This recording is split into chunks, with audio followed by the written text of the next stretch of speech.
通係一部以人類文明溝通去人化為靈感嘅作品。作品分3個獨立嘅部分，每部分大約15分鐘。第一部曲信嘅靈感係嚟自於書信來往。我哋構作嘅方式就好似寫信回信咁樣，一層一層咁去完成。就例如信由我嘅 visual 開始 ，Linus 會長啲嘅音樂，我再 on top 加啲長啲嘅 visual， 如此類推咁樣去完成呢一個作品。千里送鵝毛，物輕情意重。信係希望帶出有一個寫信讀信嘅平靜感覺，但係其中亦都包含住內心嘅洶湧。第2部曲信嘅靈感係嚟自於電報機至到 call 機年代嘅通訊，人學識咗用編碼解碼嘅形式傳遞信息。以前呢，就話郵差叔叔送信純屬迅速送出啦，突然之間撳下掣乜都係啦。但係為咗利用科技，溝通唔再單純包含文字表達，必須多咗本嚟唔需要嘅編碼解讀嘅步驟，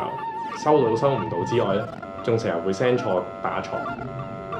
第3部曲信嘅靈感係嚟自於現今資訊科技爆炸嘅大數據年代，我哋習慣用互聯網、用 AI、用 search engine， 要乜有乜，即刻揾、即刻做、即刻做到。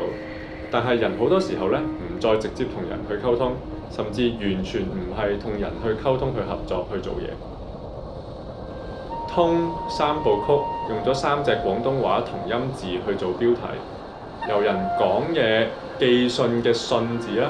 去到冇咗人嘅部分變成言語資訊為主嘅信字啦，再去到第3部曲，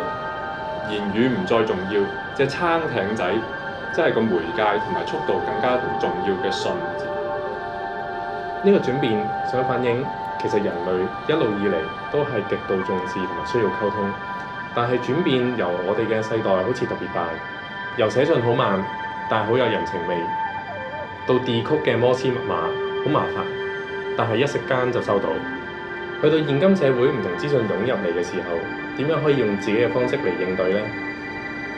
通嘅英文名 Eco-Tone 係生態過渡區嘅意思，象徵住2種藝術嘅交流同聯繫。我哋希望透過呢一次合作，繼續咀嚼同埋尋找現今世代嘅藝術語言，同觀眾、聽眾感受富有科技感嘅當下，